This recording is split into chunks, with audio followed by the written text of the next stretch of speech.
Olá pessoal, retomamos o nosso curso de neuroanatomia nesse momento com o assunto diencéfalo. Tá? Para falar sobre esse assunto, eu chamo a atenção para o fato de ser uma parte extremamente densa do sistema nervoso central. É um conteúdo amplo, então a gente vai trabalhar aqui com uma estratégia, com uma série de slides, com imagens. Muitas vezes esses slides vão passar rapidamente.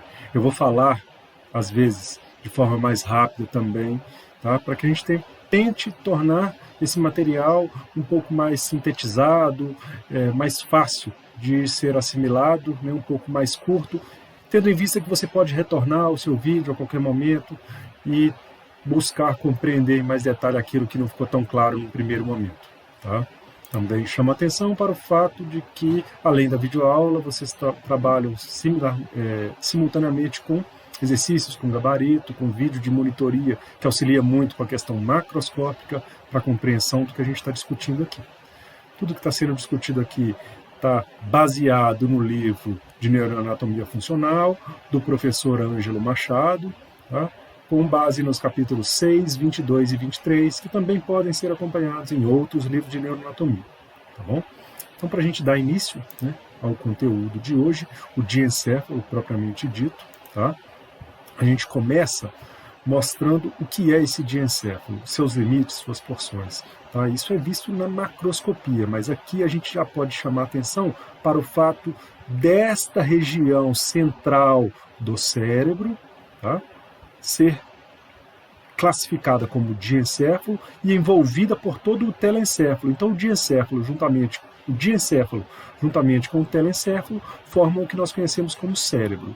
Ele está então numa localização central, tá, entre o tronco encefálico, mais especificamente o mesencéfalo, a parte superior do tronco encefálico, e a parte de base do córtex, onde nós temos aqui o corpo caloso.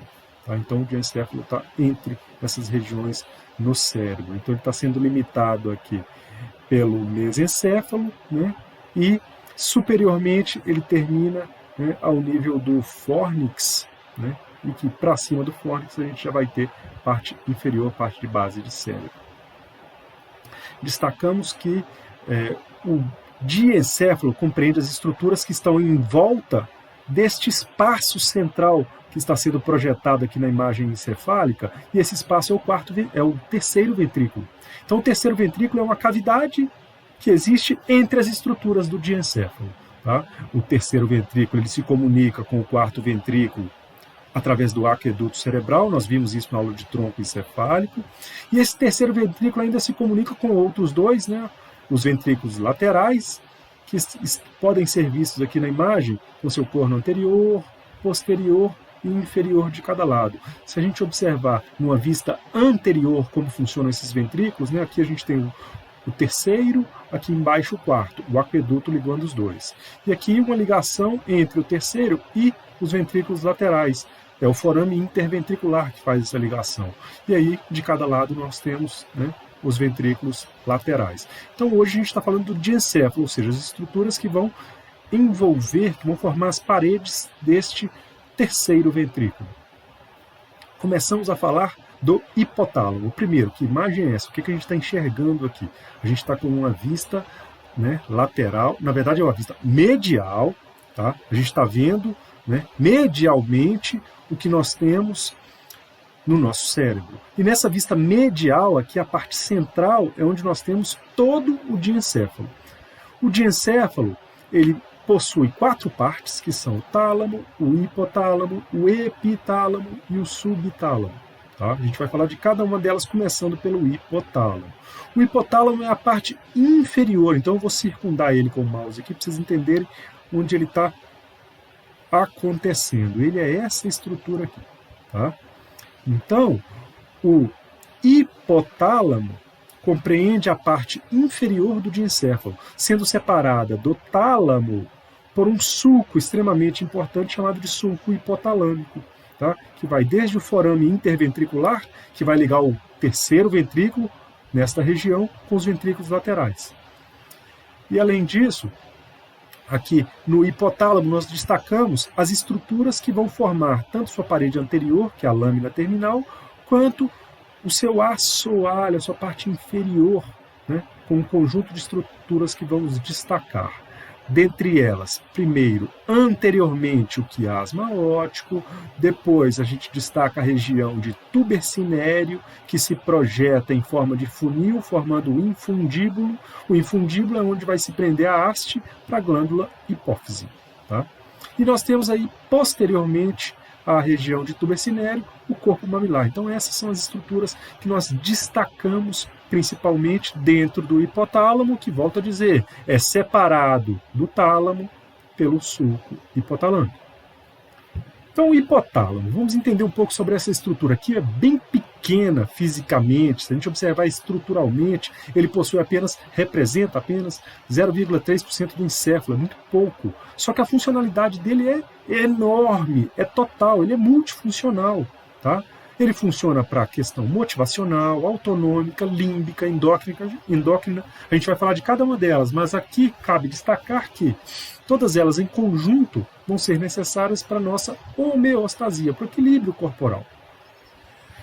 Estruturalmente, o hipotálamo é dividido em duas partes, uma parte medial e uma parte lateral. E é o fórnix que vai marcar essa divisão entre essas duas partes.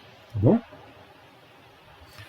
A parte medial do hipotálamo é onde a gente encontra uma série de núcleos. A gente vai tentar individualizar esses núcleos, mas não é simples fazer isso, tá? Porque essa área é muito pequena, né? Então não é simples de se fazer, mas a gente tem uma ideia de distribuição desses núcleos, e é isso que eu vou tentar passar para vocês aqui.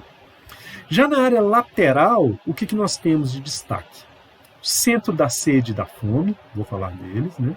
Estria terminal, que é uma ligação fundamental entre a amígdala e o hipotálamo, tá? Ou seja, a amígdala se projeta para o hipotálamo via estria terminal, passando pela área lateral do hipotálamo. E o feixe prosencefálico medial, que é outra via importantíssima de ligação entre a área septal e a formação reticular.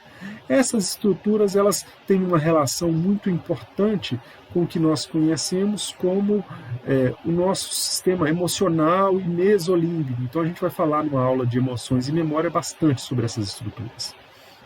Voltando a falar sobre centro da sede e da fome, que são vitais, são fundamentais para a gente. O que a gente observa, por exemplo, a partir de uma lesão no hipotálamo localizada na região lateral, comprometendo o centro da sede?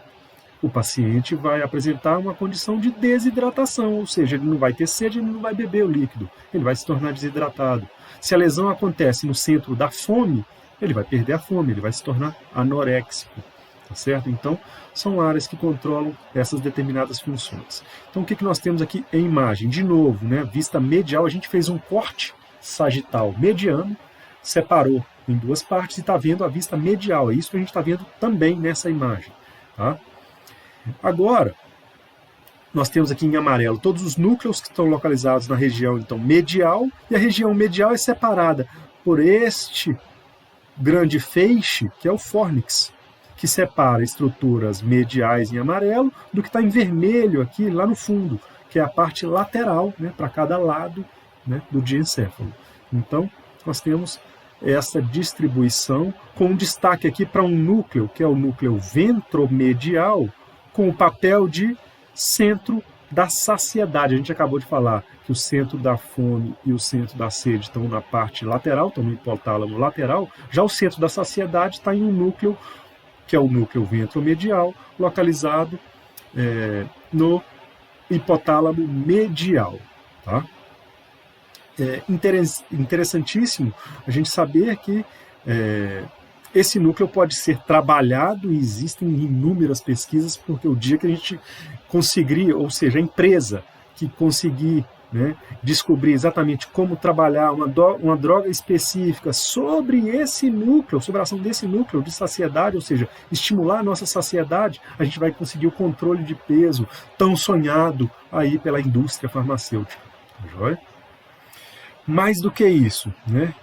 Isso envolve questão de saúde, controle de peso é saúde. Por fim, lesão nesse núcleo, né, por exemplo, um tumor localizado, né, na região supracelar. Como assim? O que é supracelar? É acima da cela turca ou cela túrcica. O que a gente tem aqui? Olha, vamos lá. Esta região aqui é o quiasma óptico, aqui a gente tem o infundíbulo se projetando com a haste, né, do infundíbulo, que vai chegar até a hipófise lá embaixo. E essa é a região de tubercinélio. Tá? Então, esse núcleo, que é o ventromedial, responsável pela saciedade, ele está logo acima da cela túrcica, ou seja, da passagem, né, que existe para alojar a glândula hipófise. E aí, um tumor nessa região, que não é incomum, né, pode acarretar em lesão nesse núcleo. E aí a lesão desse núcleo, né, vai gerar uma falha da saciedade, que acarreta como consequência em obesidade. Então aqui a gente tem uma imagem que mostra para a gente os dois principais feixes cruzando o hipotálamo. A gente tem primeiro aqui, né, um grande feixe saindo da região de hipocampo, né, e outro grande feixe saindo da região de corpo amidaloide. O corpo amidaloide vai chegar até uma área específica formada e vai chegar via estria terminal. Já o corpo mamilar, né, é o destino das fibras que saem do hipocampo e que, através do fórnix ou fórnice, alcançam o corpo mamilar. Tá? Então nós temos aqui essas duas vias importantes, né? Hipocampo alcançando o corpo mamilar via fórnix e amígdala alcançando núcleos da região supraquiasmática, região anterior, né, do hipotálamo, através da estria terminal. Destacamos que no final ainda, outra passagem importante através do hipotálamo se dá pelo feixe prosencefálico medial, que sai desde a região anterior, área septal, né, e vai se projetar lá para a formação reticular, para nosso controle emocional, mesolímbico. Tá bom? Aqui nós temos uma outra imagem que destaca em colorido aqui os núcleos, né, que nós temos no hipotálamo medial. Então eles estão separados em cores aqui, os verdinhos são os núcleos, né, classificados como supraóticos, os azuis são os tuberais e os vermelhos são os mamilares. Né? Os mamilares são considerados a região posterior do hipotálamo, por isso o hipotálamo posterior. Os outros dois em conjunto, tanto o supraótico juntamente com o tuberal, constituem o hipotálamo anterior. Vamos pensar um pouquinho nas funcionalidades desses núcleos. Primeiro pegando os núcleos supraóticos, supraquiasmático, paraventricular, enfim, os núcleos anteriores. Vamos lá. Primeiro, o paraventricular e o supraótico. O que eles fazem? Eles conseguem alcançar a região posterior conhecida como neurohipófise. Eles são responsáveis, então, por estimular a neurohipófise através de um estímulo, né, por uma via nervosa que vai alcançar diretamente a neurohipófise. E aí a neurohipófise vai liberar, né, a vasopressina, além da ocitocina necessária em condições de parto, né, para a contração uterina e também para a excreção do leite para o bebê. Imaginemos uma lesão que pode acontecer no núcleo paraventricular ou no núcleo supraótico, ou em ambos. E aí nós temos uma condição conhecida como diabetes insípidos, ou seja, o paciente vai ter uma grande quantidade de excreção urinária, né, mas essa excreção não tem glicose na urina. Falamos então da projeção que acontece para neurohipófise. Além disso, existe a projeção do hipotálamo através do núcleo arqueado do hipotálamo para a adenohipófise, que é uma conexão tanto neurológica quanto vascular, né? Então é uma conexão neurovascular que sai do núcleo arqueado para vasos específicos que vão trabalhar a comunicação das regiões anteriores da hipófise. Para quê? Para produzir todos os hormônios hipofisários que vocês veem, observam, né, na disciplina de fisiologia: hormônio de crescimento, luteinizante, luteotrópico, folículo estimulante, adrenocorticotrópico, melanócito estimulante e tireoestimulante. Todos eles, né, dependem de um estímulo hipotalâmico para que a hipófise execute a sua liberação e eles possam realizar a sua determinada função. Bom? Então, o hipotálamo, né, ele tem uma eferência, né, para a adenohipófise. A adenohipófise vai liberar, né, os seus hormônios graças ao contato do hipotálamo. Contato esse que vai gerar tanto fatores de liberação e aí todo hormônio da adenohipófise tem algum fator de liberação, né? Já prolactina e GH tem fatores de inibição, ou seja, existe um controle tanto de liberação quanto de inibição do hipotálamo sobre a hipófise através das suas vias específicas. Lesão nas vias que fazem o contato do hipotálamo com a hipófise anterior ou adenohipófise, o que nós temos? Perda da secreção hormonal da adenohipófise, ou seja, aqueles hormônios não serão secretados da forma adequada. Chamamos de hipotálamo anterior, então, as duas partes, os dois conjuntos de núcleos, o supraóptico e o tuberal, e chamamos de posterior o mamilar.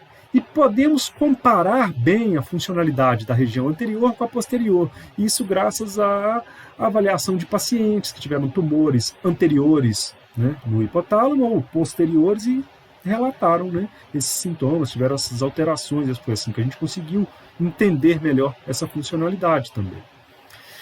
Hipotálamo anterior tem uma função grande parasimpática e principalmente regulando temperatura através da perda de calor. E isso é fundamental, ou seja, nosso corpo não pode aumentar demais a temperatura, né, entrar em estado de febre muito alta em função do seu metabolismo, que vai ser influenciado por isso. E aí, além disso, né, toda a estratégia utilizada, toda a estratégia parasimpática, autonômica utilizada para a perda do calor vai ser utilizada, a sudorese, a vasodilatação periférica e assim por diante. Já o hipotálamo posterior, ele vai trabalhar a conservação do calor, né, evitando a hipotermia, trabalhando o simpático, né, e aí promovendo seus efeitos de vasoconstrição, promovendo calafrios, promovendo a liberação de TRH, ou seja, o hormônio, né, do hipotálamo que vai atingir a hipófise, e a hipófise vai, em seguida, em função disso, ativar a tireoide, né? Ou seja, o TSH vai ser liberado em função da liberação de TRH do hipotálamo para a hipófise. Ok? Lesão no hipotálamo anterior. O que nós observamos? Né? Uma condição em que o paciente não consegue realizar a perda do calor, ou seja, ele faz uma febre muito alta, central, porque a causa dela é central, né? É hipotalâmica, e aí essa febre é fatal. Tá? Núcleo supraquiasmático, esse é o assunto agora, é um núcleo localizado na região anterior do hipotálamo e que realiza o papel de geração e regulação dos ritmos circadianos. Ou seja, nós conseguimos controlar nossos ciclos de funcionamento corporal, de metabolismo, durante o dia e durante a noite, né, que variam diariamente, por isso circadianos. Né? E esse ritmo, como que ele é regulado pelo núcleo supraquiasmático? O núcleo supraquiasmático tem que saber que é dia, ou seja, ele precisa receber informação luminosa.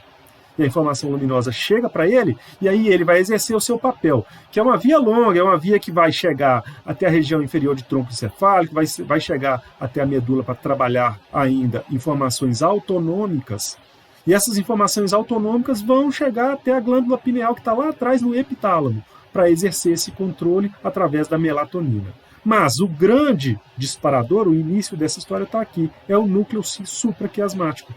É ele que vai ser necessário para que esse ritmo possa ser estabelecido no nosso corpo, e a gente viu isso através de lesões dele. Né? Sabemos ainda que os núcleos arqueado e supraóptico, e até mesmo os hepatócitos, eles têm seus marcapassos próprios, ou seja, eles controlam o seu funcionamento circadiano independente dessa informação luminosa que ativa o supraquiasmático. Mas o nosso corpo, quase que todo, é influenciado por esse ritmo que é promovido através do núcleo supraquiasmático de controle circadiano. Vigília e sono, ou seja, ritmo circadiano de novo, núcleo supraquiasmático, é isso que a gente tem que pensar. Como que ele vai exercer, né, esse controle de vigília e sono? O núcleo supraquiasmático é capaz de ativar o núcleo supraóptico e aí, através dele, inibir o SARA. O que é o SARA? São as fibras que formam o sistema ativador reticular ascendente. Falamos disso na aula de formação reticular. É um sistema que ativa o nosso cérebro. Se ativa o nosso cérebro, vigília. Tá? O núcleo supraóptico é capaz de inibir a nossa ativação. Então, ele regula o ritmo circadiano. Então, ele inibe, ok? O SARA. Inibir o SARA, a gente vai ter uma inibição da atividade. A gente tem estado de sono. E cessando esse sono, nós temos o quê? Uma ativação supraquiasmática da região do hipotálamo lateral, com neurônios específicos, orexinérgicos, né, que vão gerar uma estimulação do SARA. E aí o paciente já vai acordar. E, simultaneamente, ele ainda inibe o núcleo pedúnculo pontino responsável pelo nosso sono REM. Tá? Então, nós temos um controle hipotalâmico através do núcleo supraquiasmático que lança mão de outros dois núcleos, um no momento de sono e outro para encerrar o sono e começar a vigília. Então ele realiza esse papel. Então vamos pensar de novo em lesão. Se a gente tem uma lesão na região lateral do hipotálamo, o supraquiasmático não vai conseguir gerar essa condição de estimulação, ou seja, a vigília vai ser comprometida. E aí o paciente apresenta duas características importantes, né? Ele apresenta a narcolepsia, né, que é aquela alteração súbita da vigília, o paciente entra em sono, né? Mas a narcolepsia ela tem um sintoma super interessante que a gente consegue perceber antes que isso aconteça e que gere um acidente para o paciente, né? O sintoma que inicia é a cataplexia, ou seja, uma perda abrupta e que retorna, ou seja, reversível, né, do tônus muscular durante a vigília. Ou seja, o paciente realiza uma determinada fraqueza, né, uma perda total. Ele pode, inclusive, cair. O paciente apresenta quedas por causa dessa cataplexia. Tá joia? Mas ele não entra em estado de sono, ele simplesmente perde o tônus e depois esse tônus retorna. Mas isso é um sintoma que o paciente pode estar apresentando na narcolepsia, que é entrar já mesmo em um estado de sono, REM, ou seja, sono mesmo. Temos uma relação super interessante e importante do hipotálamo, principalmente região pré-óptica, com comportamento sexual, que se dá através de várias outras estruturas do sistema nervoso central, que inclui o córtex pré-frontal, inclui todo o sistema límbico que a gente vai estudar, inclusive a parte mesolímbica, né? Inclui o sistema nervoso autônomo, ou seja, a relação é super direta entre a área pré-óptica e o nosso comportamento sexual. Tá? O que nós conseguimos já de informação sobre essa relação? O núcleo pré-óptico ele é ativado, né? Isso foi visto por exame de ressonância funcional magnética, em pesquisa, né? Em sujeitos assistindo filme pornográfico, ou seja, mostra diretamente a relação deste núcleo, né, e o comportamento sexual, ou seja, os sentimentos, as emoções, as reações, ou seja, o conjunto que constitui o comportamento sexual. Ainda, nós observamos que esse hipotálamo pré-óptico ele é aumentado nos homens, tá, em relação às mulheres, e haja vista, né, um comportamento sexual muitas vezes, né, diferente entre homens e mulheres. E essa diferença, principalmente em tamanho, em estrutura, se dá na fase final da gestação, onde acontece um boom de testosterona e aí o aumento, né, estrutural aí desta parte do hipotálamo. Passamos para o tálamo, segunda parte do diencéfalo. No tálamo nós destacamos primeiro as estruturas anterior, posterior e a ligação entre os dois tálamos. Da mesma forma que o hipotálamo tem os dois lados, todas essas estruturas do diencéfalo são pares, né? Entre elas, nós temos um espaço que a gente está vendo aqui. Esse espaço é exatamente o terceiro ventrículo. Então, o tálamo são duas massas ovoides, né? A extremidade anterior é chamada de tubérculo anterior, a extremidade posterior é chamada de pulvinar, e esses dois tálamos são unidos, né, pela aderência intertalâmica, um nome super sugestivo, né, para essa união. Aqui, na região de pulvinar, nós ainda destacamos duas áreas que também são consideradas como metatálamo. Isso depende da classificação que é feita, né? Mas eu quero destacar que nós já falamos dessas áreas. Essas áreas são os núcleos geniculado medial e núcleo geniculado lateral. As duas massas ovoides que constituem o tálamo aqui, então, formam parte da parede que envolve o terceiro ventrículo. Então, nós temos o tálamo superiormente, o hipotálamo inferiormente, e aí, um pouquinho mais para o lado, o subtálamo. Tá bom? E atrás de toda essa estrutura, o epitálamo. Então, o tálamo são essas duas grandes massas, tá? Essas duas grandes massas ovoides, cinzentas, tá? E que são separadas por um grande feixe importantíssimo que passa nos dois lados aqui e separa essa massa cinzenta de outra massa cinzenta que formam os núcleos da base, assunto ainda de próxima aula, tá bom? Então, limite lateral aqui do tálamo, cápsula interna, né? Essa ligação importante que falaremos mais à frente. Observamos aqui os dois tálamos, um lado, o outro, unidos pela aderência intertalâmica, e aqui eu chamo a atenção para uma estrutura curiosa que atravessa os dois tálamos e o divide em partes, né, que são os grupos de núcleos do tálamo. Tá bom? Essa estrutura é uma estrutura de substância branca, chamada de lâmina medular interna. A lâmina medular interna ela divide cada tálamo, e aí ela ainda separa anteriormente os núcleos anteriores do tálamo, ela forma esse Y anteriormente. Posteriormente, ela vai separar também o pulvinar do tálamo. Tá? Então, essa estrutura ainda faz um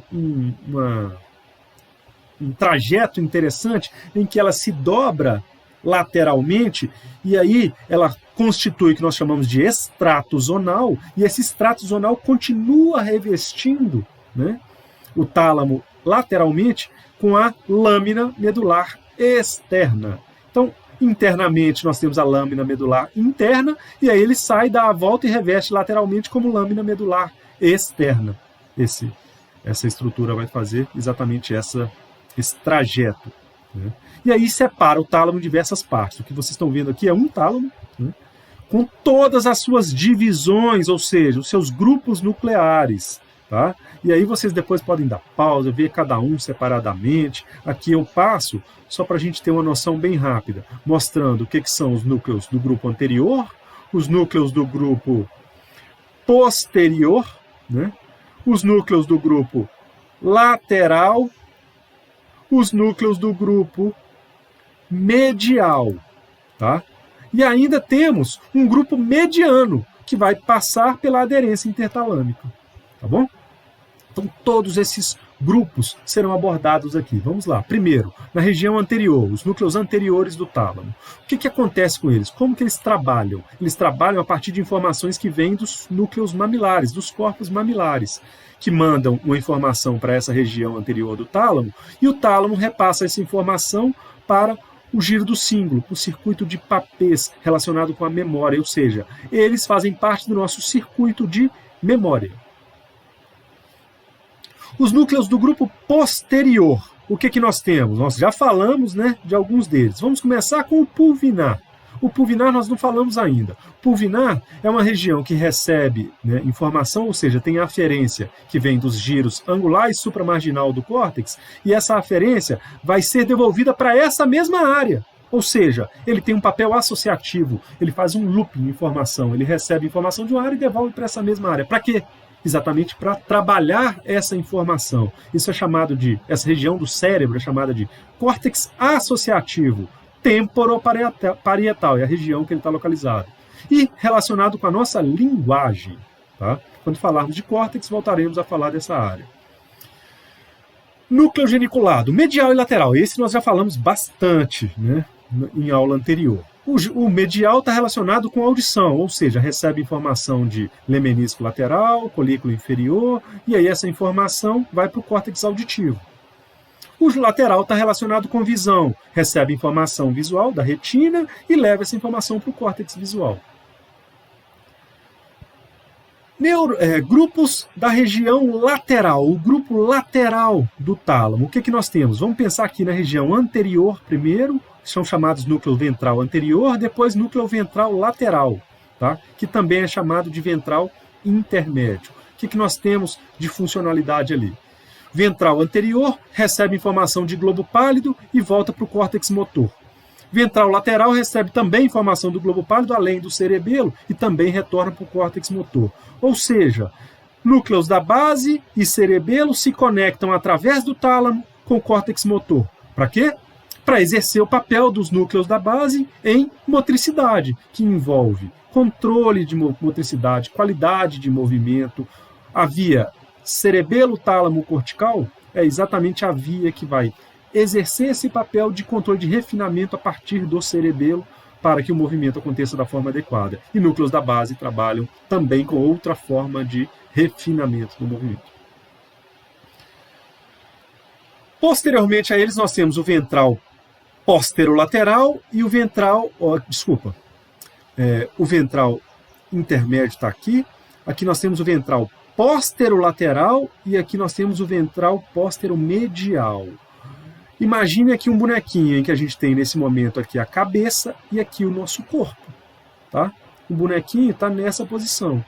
Ou seja, esses dois grupos eles trabalham a somestesia, a sensação da cabeça, né? No caso do grupo, né, póstero-medial aqui, sensação da cabeça além de gustação, que acontece também na língua, na cabeça, na faringe, né?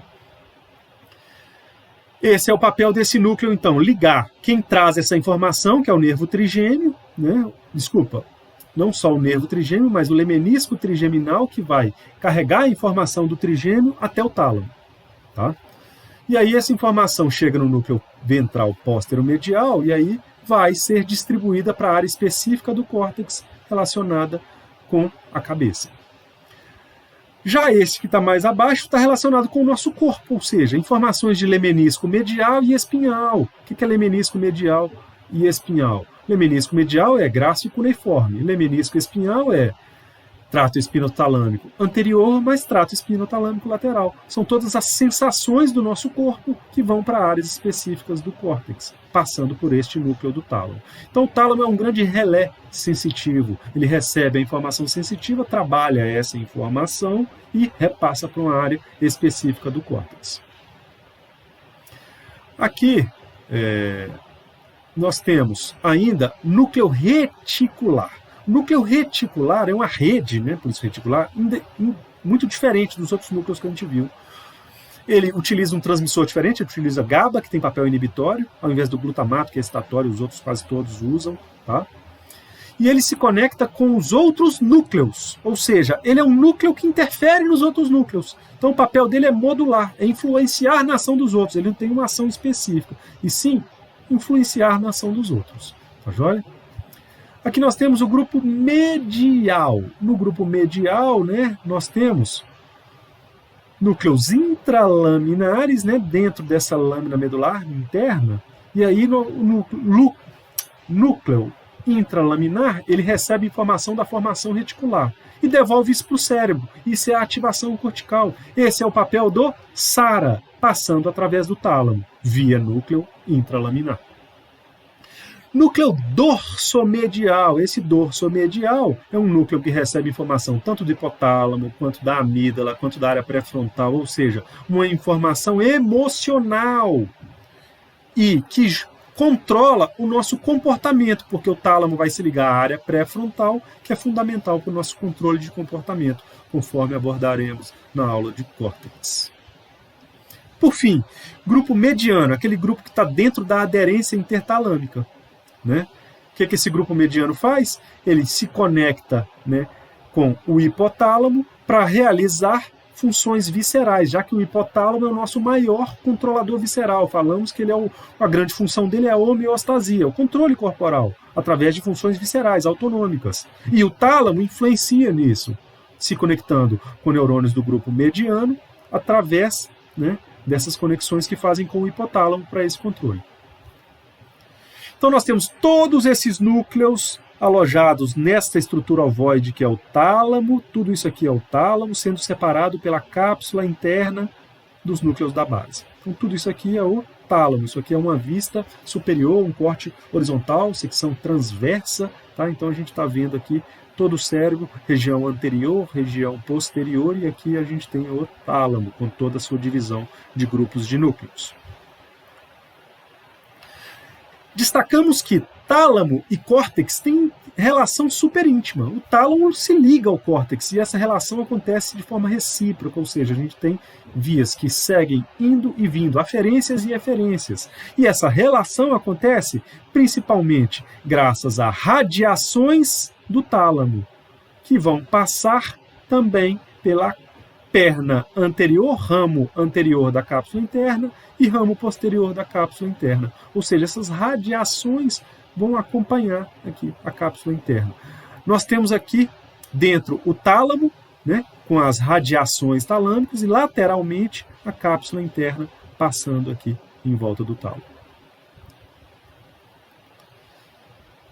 Relações tálamo-corticais. Já dissemos que são extremamente intensas e elas são recíprocas, existe aferência e eferência. Além disso, essas relações podem ser específicas, no caso, regiões próprias do tálamo, específicas do tálamo, se conectam a áreas específicas do córtex. Exemplo, núcleo geniculado lateral vai para a área cortical visual.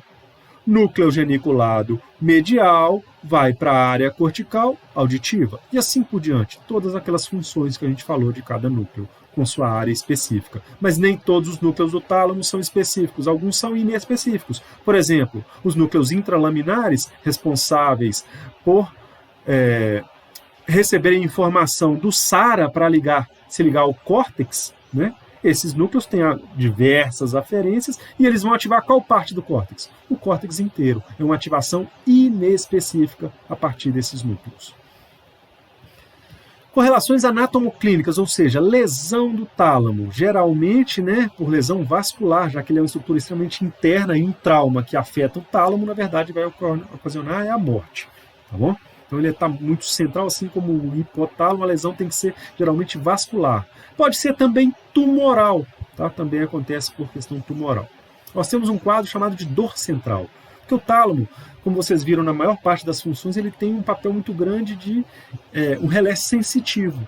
Então nós temos uma alteração de sensação, provocando um quadro de dor central. Central porque vem do tálamo que está lá no centro, tá? E essa dor, ela é pouco localizada, ela é irradiada, ou seja, ela espalha no nosso corpo. Além disso, essa dor é espontânea, acontece de uma hora para outra, difícil de desencadear, não tem um ponto que a gente toca, que a gente aperta, que ela aumenta, né? Ela acontece por aumento de limiar, tá? E aí, nós temos essa dor acontecendo contralateral ao tálamo lesado, né? Porque as informações são cruzadas, a gente já viu bastante via, né, até esse momento. E além disso, essa dor é desproporcional, ou seja, às vezes o estímulo é super simples, mas provoca uma dor absurda. Um exemplo aqui é que um som pode afetar todo o hemicorpo contralateral. Tá joia? E aí o paciente sentiu uma baita dor em um lado inteiro do corpo a partir de um som que ela ouve. Encerramos com o tálamo, entramos no subtálamo. O subtálamo é uma região de transição entre o mesencéfalo, tá, aqui embaixo, e o diencéfalo. A parte inicial do diencéfalo é o hipotálamo. Tá? Então essa transição é o que nós chamamos de subtálamo. É difícil a gente ver, inclusive, em peça anatômica a gente não vê e a imagem é muito difícil de ver. Mas a gente destaca aqui o núcleo subtalâmico, a principal parte do subtálamo. E aí a gente chama a atenção de que algumas estruturas do mesencéfalo, como núcleo rúbero, substância negra, formação reticular, elas continuam e inclusive entram na região, invadem a região do subtálamo. E essa região, então, que tem parte mesencefálica, parte subtalâmica, é constituída, né, classificada como zona incerta. O subtálamo ele tem uma série de conexões aferentes e eferentes com região de núcleos da base, principalmente com o globo pálido. Então ele forma uma circuitaria chamada de pálido subtálamo palidal, ou seja, ele recebe informação do globo pálido, devolve informação para o globo pálido. Por isso esse circuito recebe esse nome. Tá? E é um circuito que tem um papel fundamental na nossa regulação de motricidade. Quando estudarmos os núcleos da base, a principal função que a gente vai discutir é essa, é a forma com que os núcleos da base influenciam no nosso controle de movimento. E isso acontece relacionado a conexões que ele possui com o subtálamo. Nós sabemos e adiantamos desde já que lesão no subtálamo pode acarretar um quadro que nós conhecemos como hemibalismo. O hemibalismo é um quadro em que o paciente possui movimentos anormais, né? Ele realiza movimentos violentos, rápidos, de extremidade, ou seja, de membros, e esses movimentos acontecem inclusive durante o sono. E isso é terrível para o paciente. Por isso esse paciente precisa ficar sedado, porque ele se bate, ele se machuca todo. E além de sedado, às vezes esse paciente passa a ficar amarrado, ou seja, uma condição terrível, e que hoje a gente evita ao máximo tentando utilizar uma droga que vai sedar esse paciente. Mas o paciente vai ficar tão sedado, né, que também não é nada interessante. Parte posterior, né? de novo, o que a gente está vendo aqui? Parte central, vista medial, esse corte sagital mediano, separamos os dois lados, os dois hemisférios, a gente está vendo por dentro, ou seja, a face plana do cérebro, vista medial. E aí no centro nós temos essa região que é o diencéfalo. O diencéfalo possui inferiormente, agora eu estou passando em volta dele, o hipotálamo, possui superiormente o tálamo, eles dois são separados pelo sulco hipotalâmico, e possui posteriormente aqui um conjunto de estruturas chamado de epitálamo. Então o que é o epitálamo? É a região posterior do diencéfalo. Quais são as estruturas que nós chamamos atenção no epitálamo? A comissura das abênulas, ou comissura abenular, está aqui em cima. Aqui uma projeção que é a glândula pineal, e aqui a comissura posterior. Vamos pensar na função delas, começando pela comissura das abênulas. A comissura das abênulas regula dopamina no sistema mesolímbico, que é uma área de recompensa no nosso cérebro, é uma área relacionada com prazer, é assunto da nossa aula de emoções e memória. Comissura posterior, o próprio nome diz, é uma comissura, é uma ligação, né, entre estruturas. A comissura das abênulas, ela liga a abênula de um lado com a abênula do outro e exerce esse papel. A comissura posterior liga dos dois lados os núcleos de Edinger-Westphal, que nós já falamos que são a parte autonômica, né, do terceiro par craniano, do oculomotor. E essa ligação é que promove para a gente a função do reflexo consensual. Né? Para vocês lembrarem, o consensual é aquele em que a gente joga a luz no olho, né, na retina, essa luz, a partir do momento que ela é captada, ela vai causar, né, o fechamento, a miose, o fechamento da pupila. Então, é exatamente a comissura posterior que vai fazer com que a luz, sendo jogada no olho de um lado, faça o fechamento da pupila também do outro lado. Perfeito? E aí, se a gente tem a lesão, né, desta comissura, a gente não tem a ligação entre os dois núcleos. Se a gente joga a luz em um olho, aquele olho vai fazer a miose.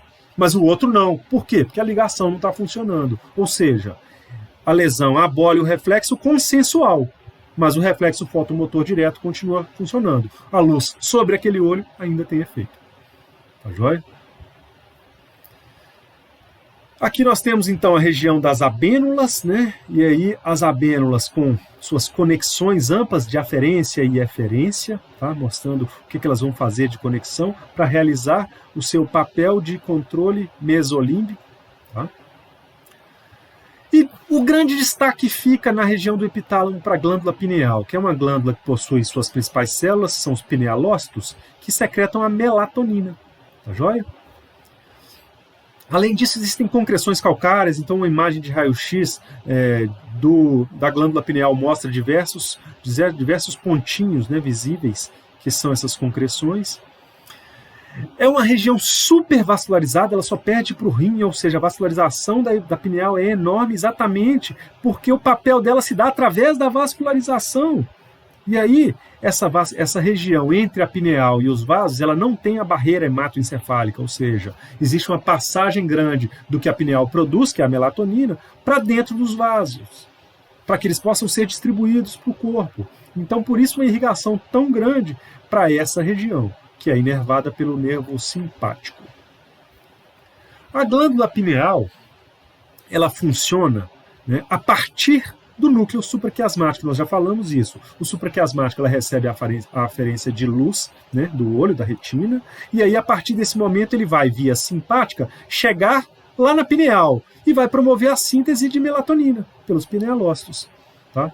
E aí, o que essa melatonina vai fazer? Ela vai cair na circulação e vai auxiliar também o núcleo supraquiasmático para a sincronização do ritmo circadiano. Ele é o principal responsável pelo ritmo circadiano, mas a pineal auxilia para que isso continue acontecendo. E a gente vai ver como que isso acontece. Tá?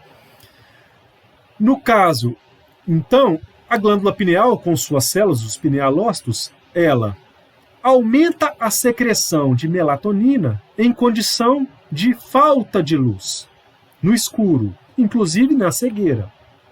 E ela diminui a sua secreção com excesso de luz. É assim que ela funciona, tá joia? E é isso que vai gerar a circulação da melatonina. Mas vamos pensar então numa condição mais ampla à frente, tá? Uma falta da glândula pineal, uma pinealectomia, gera o quê? Uma dessincronização circadiana, porque o supraquiasmático não vai conseguir continuar regulando esses ritmos circadianos, já que essa melatonina vai ser necessária também para a manutenção daquele controle que ele está fazendo. E é por isso que a melatonina hoje é administrada, né, como um cronobiótico para ressincronizar o ritmo circadiano. Então existe uma onda de utilização de melatonina bem grande hoje por parte dos profissionais de saúde, tá bom? Mas vamos pensar aqui na questão da luz e do escuro sobre a pineal. A gente já falou que a luz inibe a pineal, inibe a liberação de melatonina. E o escuro estimula. Isso a gente falou no slide passado. Agora, vamos continuar o raciocínio. Isso aqui que eu quero chegar com vocês.